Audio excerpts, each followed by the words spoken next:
welcome back to the garage. Today we're going to be redoing the fuel system for a dirt bike. As you can see, my fuel system is very not organized, and if you look close, you can see gas is leaking from the system.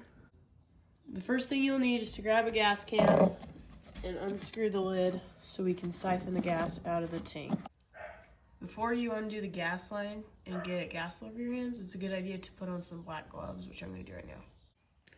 Now if you have gloves, you can find your fuel shut off, make sure it's on off, so when you take it off the carburetor, gas isn't just going to spew everywhere. So now we can pull the line off the carb. Oh, it'll come off right there. And then take it to the tank. And then turn this to on. Now gas is flowing out. Now that the fuel has slowed down and is almost out, we can start taking apart the line. So there's these little clips that should be on your line, and you can just pull them off with your fingers and slide them down. And then you should be able to kind of unscrew. They might be a little stuck. But if you pinch the line right here, then the line doesn't just turn with your filter or whatever you're taking off. So then it just makes it easier to take off. And there's still a little bit of fuel in there, so I'm gonna let it drip out a little longer. Once you're done draining your tank, you can put your cap back on your gas can, just so the fumes in the tank you can't smell.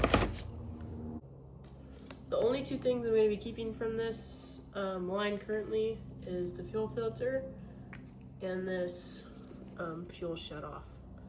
So we're going to move the clip down on this one and then pull that off, and we can throw these away.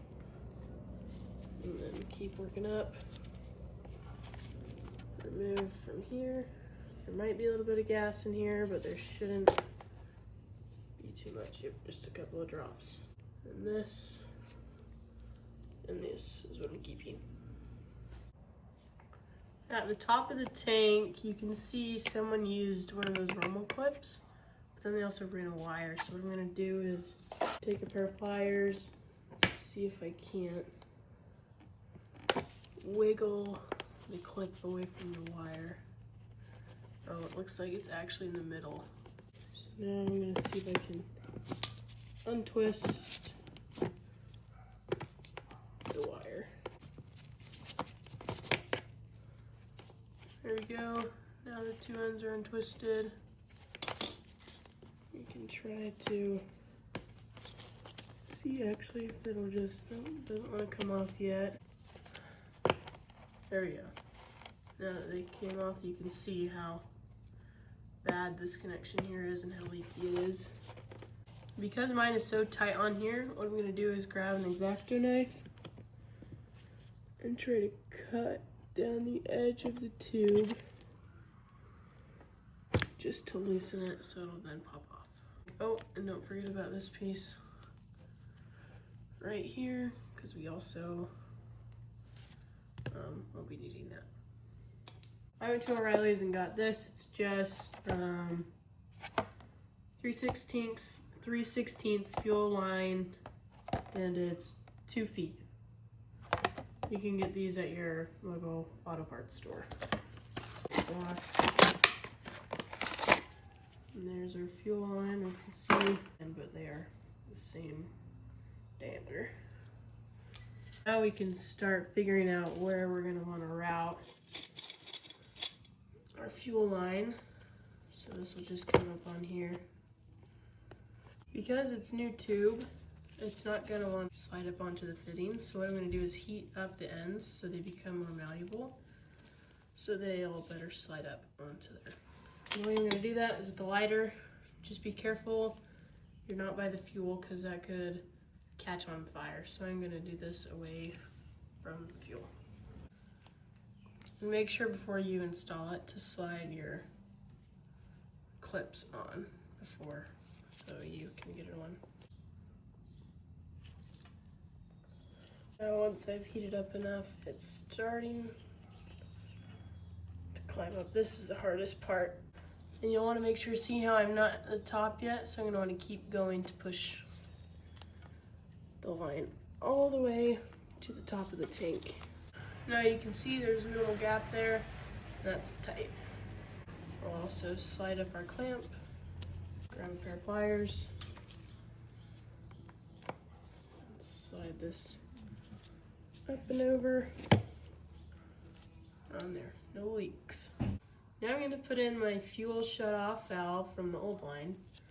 I'm going to put it in somewhere about here so it just has easy access right there, and I can turn on the fuel pretty easy. I'll grab a pair of scissors.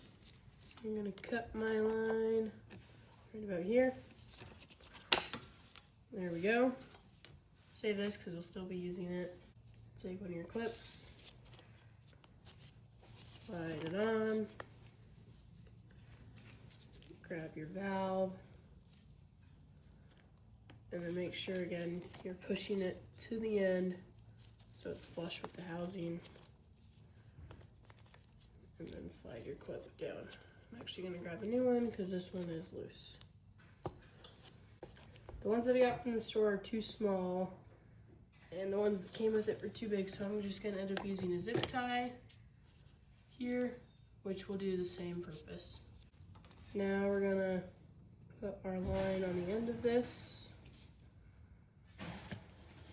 like so. And then my idea is to route it up here and then come down in here into the fuel. So I have to put the filter somewhere between here. So you'll grab your scissors. I'm gonna cut mine right about here, like that. And then on your filter, you'll see an arrow. So fuel is going this way. So it's coming down from the tank to here. So the arrow needs to go this way. I'm going to heat this one up just a little bit to make it easier.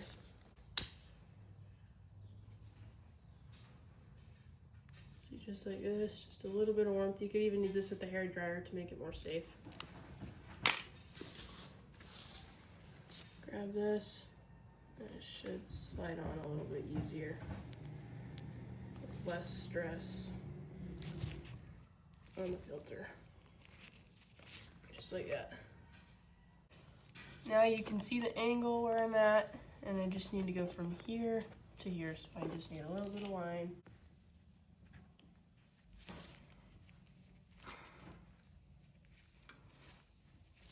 There we go.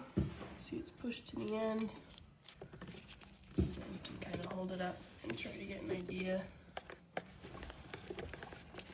how much line you'll actually need. I'm not going to need that much. So I'm going to cut it right about there. Take your scissors. Boom.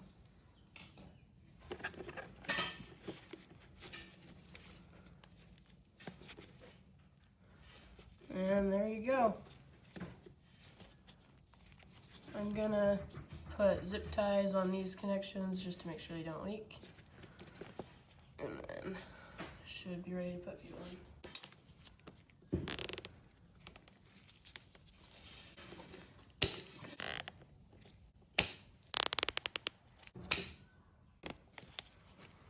When you put these on, you want to make sure that you're not at the very end of the tube, because then you could just make it so the tube actually wants to pop off. So you want to make sure you're in the middle of the joint.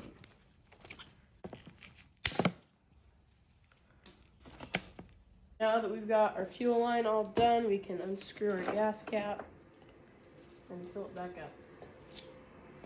Always hard though.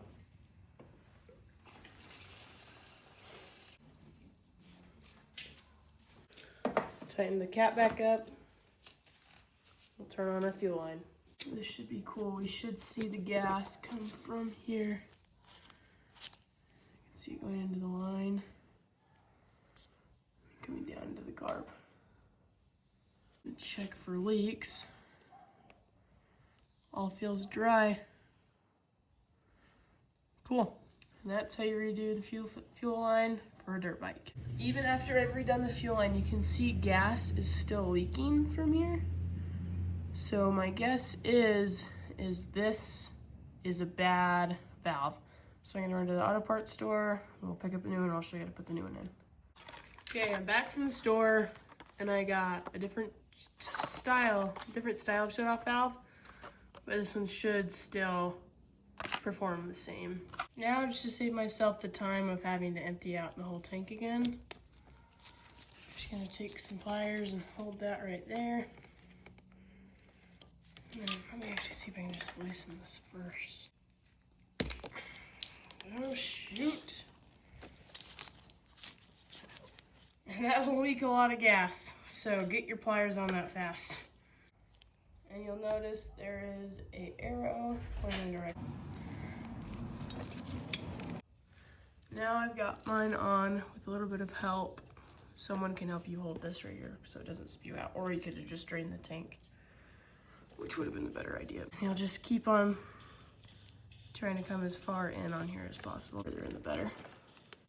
Okay, so for mine, my line is a different kind of line, I guess, than what this is supposed to be used for. So that'll actually just sit there, which will be fine. It won't hurt it. And then on this end, we'll take this side out. And a little bit of gas should leak, but not a lot.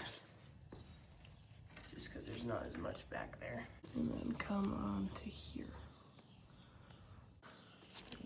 Okay, we got the line done. No leaks. This new valve was, or the old valve was the problem. It was just a bad valve and leaked. This actually isn't doing anything. It's just sitting there sliding, which won't bug anything, but looks good. That's everything for today. Thank you for watching. I hope that video was helpful and got you back on the trail. Leave any comments or suggestions of what I could do better, and thank you for watching.